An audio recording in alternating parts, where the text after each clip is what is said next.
Assalamualaikum warahmatullahi wabarakatuh. My name is Gazha, and in this video I will read the story. Today we tell a traditional American story called a tall tale. A tall tale is a story about a person who is larger than life. The description in the story are exaggerated, much greater than in real life. This makes the story funny. Long ago, the people who settled in undeveloped areas in America first told tall tales. After a hard day's work, people gathered to tell each other funny stories. Each group of workers had its own tall tale hero. Paul Bunyan was a hero of North America lumberjacks, the worker who cut down trees. He was known for his strength, speed, and skill. Tradition says he cleared forests from the northeastern United States to the Pacific Ocean. Some people say Paul Bunyan was the creation of storyteller from the Middle Western Great Lakes area of the United States. Other people say the story about him came from French Canada.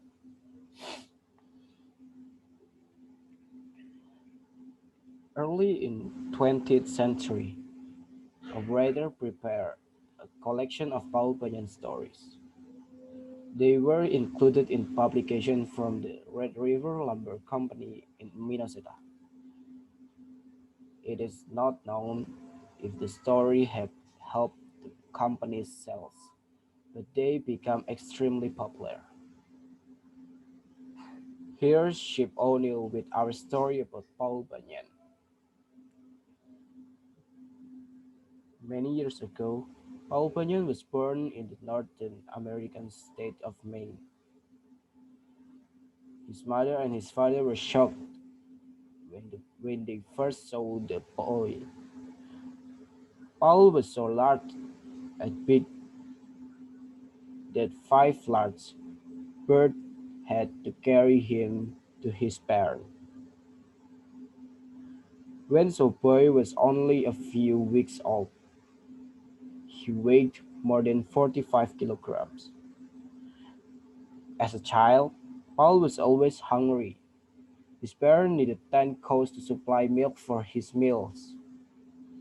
Before long, he ate 50 eggs and 10 containers of potatoes every day.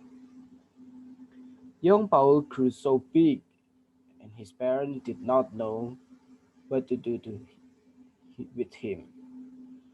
Once, Paul rolled over so much and he slept that he caused an earthquake. This angered people in the town where his parents lived. So the government told to his mother and father they would have to move him somewhere else. Paul's father built a wooden cradle, a traditional bed for a baby. His parents put the cradle in the water along the coast of Maine. However, many times Paul rolled over. Hook wave covered all the coastal towns. So, his parents brought their son back on land. They took him into the wood. This is where he grew up.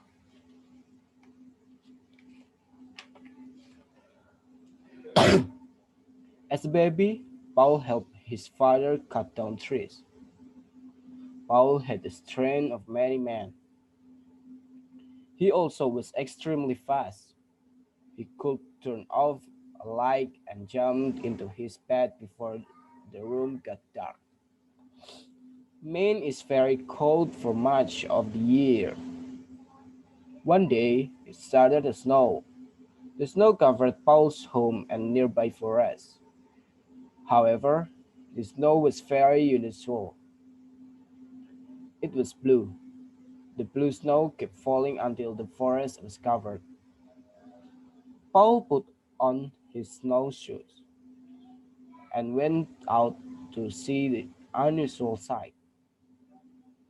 As he walked, Paul discovered an animal stuck in the snow. It was a baby ox. Paul decided to take the baby ox home with him. He put the animal near a fireplace. After the ox got warmer, his hair remained blue. Paul decided to keep the blue ox and name him Babe. Babe grew very quickly. One night, Paul left him in a small building with the other animals. The next morning, the barn was gone and so was Babe. Paul searched everywhere for the animal. He found Babe calmly eating grass in a valley, with the barn still on top of his back. Babe followed Paul and grew larger every day. Every time Paul looked, Babe seemed to grow taller. In those days, much of North America was filled with thick, green forests. Paul Bunyan could near the large wooden areas with a single stroke of his sharp axe. Paul taught Babe to help with his work. Babe was very useful. For example, Paul had trouble removing trees along a road that was not straight. He decided to tie one end of the road to what remained of the tree in the ground.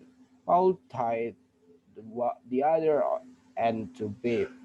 Babe dug his feet in the ground and pulled with all his strength until the road became straight.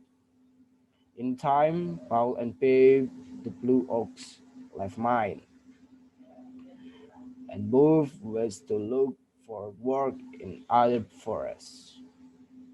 Along the way, Paul dug out the Great Lakes to provide drinking water for Babe. They settled in a camp near the Union River in the state of Minnesota. Paul's camp was the largest in the country.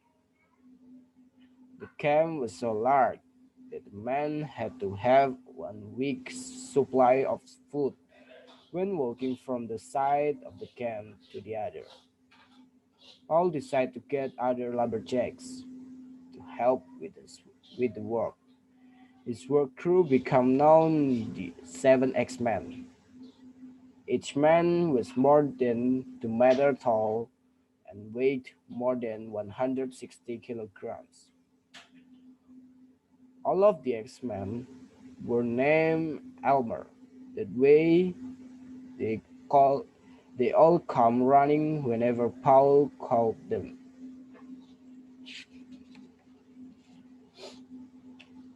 The man who cooked the crew was named Sourdough Sam. He made everything except coffee. From sourdough, a substance used in making sourdough bread. Every Sunday, Paul and his crew ate hot cake. Each hot cake was so large that it took 5 men to eat one. Paul usually had 10 or more hot cakes, depending on how hungry he was. The table where the men ate was so long that a server usually drove to one end of the table and stayed the night. The server drove back in the morning with a fresh load of food. Paul needed someone to help with the camp finance. He gave the job to a man named Johnny Ingslinger. Johnny kept record of everything, including wages and the cost of feeding Babe. He sometimes used 9 containers of writing fluid a day to keep such detailed record. The camp also was home to Sport, the reversible dog. One of the workers accidentally cut Sport in two. The man hurried to put the dog back together, but made a mistake. He pinned the animal's back the wrong way. However, that was not problem for Sport. He learned to run on his front leg until he was tired. Then he turned the other way and ran on his back legs. Big mosquitoes were a problem too at the camp. The men attacked the insect with their axe and long stick. Before the long, the men put barriers around their living space. Then Paul ordered them to get big bees to destroy the mosquitoes. But the bees married the mosquitoes. The problem got worse. They began to produce young insects. One day, the insects' love of sweet caused them to attack a ship that was bringing sugar to the camp. At last, the mosquitoes and bees were defeated. They ate so much sugar they could not move. Paul always gave Babe the blue ox 35 kilogram piece of sugar when he was good, but sometimes Babe liked to play trick. At night, Babe would make noises and hit the ground with his feet.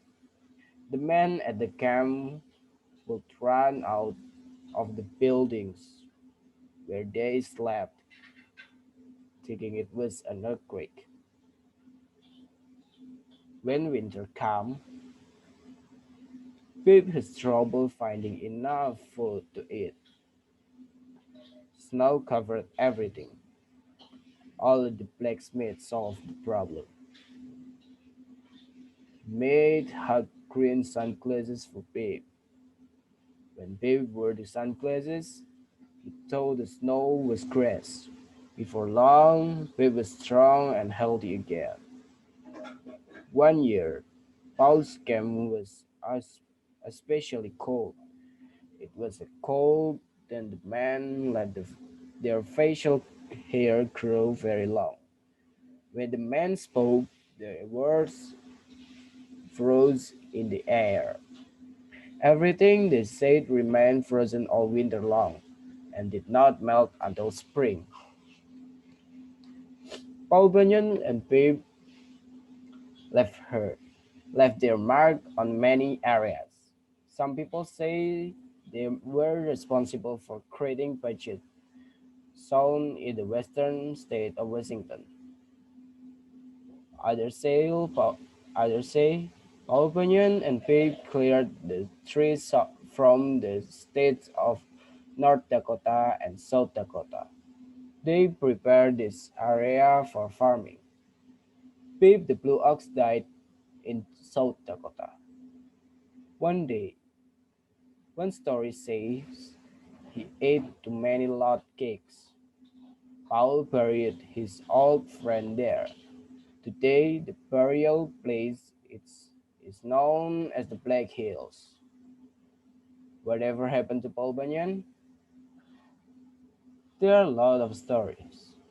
Some people say he was last seen in Alaska or even the Arctic Circle. Another traditional says he still returned to Minnesota every summer. It says Paul moves in out of the woods so few people ever know that he is there. You have just read